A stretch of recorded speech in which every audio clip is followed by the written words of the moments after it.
जोहार जय मूल्यों में संकेत आप देख रहे हैं एमएन टीवी। लोकसभा चुनाव को अब एक साल से भी कम समय रह गया है। इसकी तैयारियां हर राजनीतिक दल करता दिखाई दे रहा है। इसमें विपक्ष अपनी एकजुटता तैयार करने की कोशिश कर रहा है, तो दूसरी ओर आरएसएस और बीजेपी देश में सांप्रदायिक माहौल तैयार करने का प्रयास कर रहा है। इसके लिए वे कभी कथित तौर पर लव जिहाद तो कभी केरला स्टोरी जैसी फिल्मों का सहारा ले रहे हैं। इतना ही नहीं तो कथित तौर पर व्हाट्सएप स्टेटस पर औरंगजेब या टीपू सुल्तान की तस्वीरों को भी अब निशाना बनाया जा रहा है। इस प्रकार से गैर जरूरी मुद्दों से लेकर यूनिफॉर्म सिविल कोड यानी समान नागरिक संहिता तक देश में चर्चाएं की जा रही है। आरएसएस बीजेपी हर कीमत पर देश में सांप्रदायिक माहौल बनाकर लोकसभा चुनाव 2024 से पहले लोगों का ध्यान मूल मुद्दों से हटाना चाहता है। इसी क्रम में यूनिफॉर्म सिविल कोड की चर्चा आज के समय में एक चुनावी मुद्दा है। दरअसल लॉ कमीशन ऑफ इंडिया यानी भारत के विधि आयोग ने देश के तमाम धार्मिक संगठनों से समान नागरिक संहिता को लेकर 30 दिनों के भीतर सुझाव मांगे हैं। ठीक चुनाव से पहले इस प्रकार का सुझाव मांगना शुद्ध राजनीति के अलावा और कुछ भी नहीं है, ऐसी प्रतिक्रियाएं जनता व्यक्त कर रही है। भारतीय संविधान के अनुच्छेद 44 यानी निदेशक सिद्धांतों के भाग 4 में समान नागरिक संहिता है। कहने के लिए तो समान नागरिक संहिता भारत के सभी नागरिकों के लिए समान कानून व्यवस्था को स्थापित करेगी, पर जहां नागरिक ही अपने आप में समान नहीं है, वहां इसे कैसे लागू किया जा सकता है। बाबा साहब डॉक्टर अंबेडकर के ही शब्दों में यदि कहा जाए तो असमान लोगों को समान मानना यह उनकी असमानता को बरकरार रखने का षड्यंत्र है। जब तक भारत में सही मायने में समानता नहीं आती, तब तक समान नागरिक संहिता लागू नहीं की जा सकती। भारत में संविधान लागू होने के 72 सालों के बाद भी केंद्र सरकारों ने भारत के लोगों को समान बनाने का प्रयास तक नहीं किया। इसके उलट सत्ता के शीर्ष पर ब्राह्मणों का वर्चस्व बनाए रखने के लिए उन्होंने लोगों के बीच की खाई को और गहरी कर दिया। इसलिए जब तक जाति व्यवस्था को समाप्त नहीं किया जाता, तब तक समान नागरिक संहिता का भारत में कोई मूल्य नहीं है। वर्तमान में यदि समान नागरिक संहिता लागू होती है तो दो बड़े सामाजिक समूहों को इसका नुकसान होगा। पहला समूह आदिवासियों का है, तो दूसरा समूह अनुसूचित जाति व अन्य पिछड़ा वर्ग का है। आदिवासियों की ही बात करें तो समान नागरिक संहिता से आदिवासियों की जो स्वतंत्र पहचान है वो समाप्त हो जाएगी। आदिवासियों की स्वतंत्र पहचान को संविधान ने भी मान्यता दी है। संविधान में उनके लिए अनुसूची 5 व 6 लिखी गई है। इसके तहत संविधान ने आदिवासियों को अपना स्वतंत्र शासन चलाने तक का अधिकार दिया है। इतना ही नहीं बल्कि संविधान ने आदिवासियों को उनके कस्टमरी कानून इनका पालन करने का भी आज़ादी दी है। समान नागरिक संहिता से उनके कस्टमरी लॉ यानी कानून समाप्त हो जाएंगे और संविधान की 5वीं व 6ठी अनुसूची भी खत्म हो जाएगी। आज भी आदिवासी इलाकों में उनके कस्टमरी कानून लॉज चलते हैं। हर विवाद उसी से हल किया जाता है, फिर चाहे वह शादी, तलाक या जायदाद से जुड़े मामले हो आदि इत्यादि से आदिवासी अपने कानूनों के तहत ही निपटते हैं। दरअसल समान नागरिक संहिता से ब्राह्मणवादी ताकतें आदिवासियों के उन तमाम कस्टमरी कानून को ही समाप्त कर आदिवासियों को हिंदू बनाना चाहते हैं।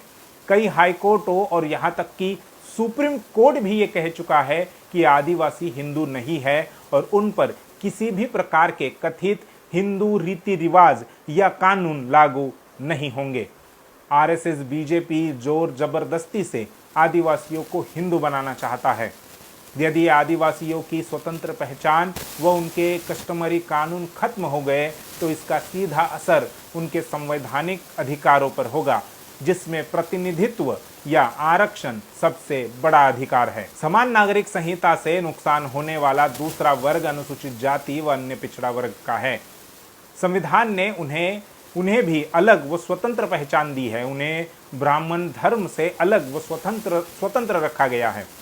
पिछले 75 सालों से ब्राह्मण एड़ी चोटी का जोर लगाकर SC ST OBC को हिंदू बनाने का प्रयास कर रहे हैं, पर उन्हें पूरी तरह से सफलता मिल नहीं रही।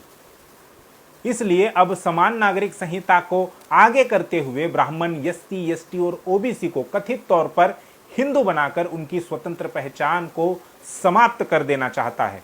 जब हम ये कहते हैं कि RSS BJP SC ST OBC को हिंदू बनाना चाहते हैं, तब इसका यह अर्थ नहीं है कि वे उन्हें अपने बराबर बिठाना चाहते हैं, अपने बराबरी के अधिकार वे उन्हें देना चाहते हैं, बल्कि हिंदू का अर्थ गुलाम होता है। इसलिए जहां ब्राह्मणवादी ताकतें मूल निवासी बहुजनों यानी SC ST OBC को हिंदू बनाना चाहते हैं, तो वह उन्हें उनका गुलाम बनाना चाहते हैं। ब्राह्मण प्रचार करके SC ST OBC को हिंदू नहीं बना सकते, और यह बात ब्राह्मण भी अच्छी तरह से जानते हैं। इसलिए वह ऐसा माहौल बनाते हैं देश भर में जिससे मुस्लिम हो या क्रिश्चियन हो वे प्रतिक्रिया करें, उस प्रतिक्रिया के चलते SC ST OBC को हिंदू बनाया जा सके। RSS संचालित केंद्र की भाजपा सरकार SC ST OBC के अधिकारों के इतने घोर विरोधी है, इतने ज्यादा विरोधी है कि उन्होंने अपने 9 साल के कार्यकाल में इन 3 शब्दों का उच्चारण तक नहीं किया। लोकतंत्र में किसी को अधिकार देने से पहले उस पर चर्चाएं चलाई जाती है। यहाँ तो RSS ने SC ST OBC का नाम तक नहीं लिया, उन्हें अधिकार देने की बात तो बहुत दूर है। यानी वे SC ST OBC के किसी भी मुद्दे पर चर्चा नहीं करना चाहते। वे चर्चा करते हैं तो कथित तौर पर हिंदू और मुसलमान की। इससे मूल निवासी बहुजनों का हिंदू के नाम पर केवल मात्र इस्तेमाल होता है। समान नागरिक संहिता से अनुसूचित जाति व अन्य पिछड़ा वर्ग को जो प्रतिनिधित्व यानी आरक्षण का जो अधिकार मिला हुआ है वह खत्म हो जाएगा, क्योंकि SC ST OBC के नाम पर मूल निवासी बहुजनों को अधिकार मिले हैं। यदि उनकी पहचान खत्म करने में ब्राह्मण कामयाब हो गए तो उनके संवैधानिक अधिकार भी पूरी तरह से खत्म हो जाएंगे। एक तरफ ब्राह्मणवादी ताकतें या ब्राह्मणवादी लोग निजीकरण के माध्यम से आरक्षण जैसे संवैधानिक अधिकार को समाप्त करना चाहते हैं, तो दूसरी ओर मूल निवासी बहुजनों की संवैधानिक पहचान मिटाकर उन्हें उन अधिकारों से वंचित रखना चाहते हैं। बाबा साहब डॉक्टर अंबेडकर एक जगह कहते हैं कि Hinduism is nothing but Brahmanism. इससे आगे जाकर बाबा साहब कहते हैं कि ब्राह्मणिज्म क्या है, इसका जवाब भी वे देते हैं।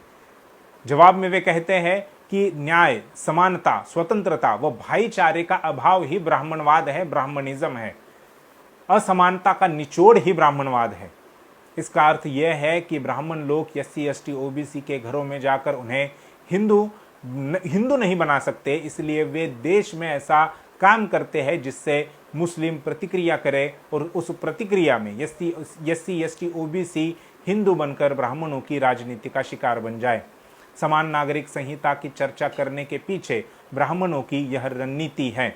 इसे सभी मूल निवासी बहुजनों ने समझना चाहिए और इससे सतर्क रहना चाहिए।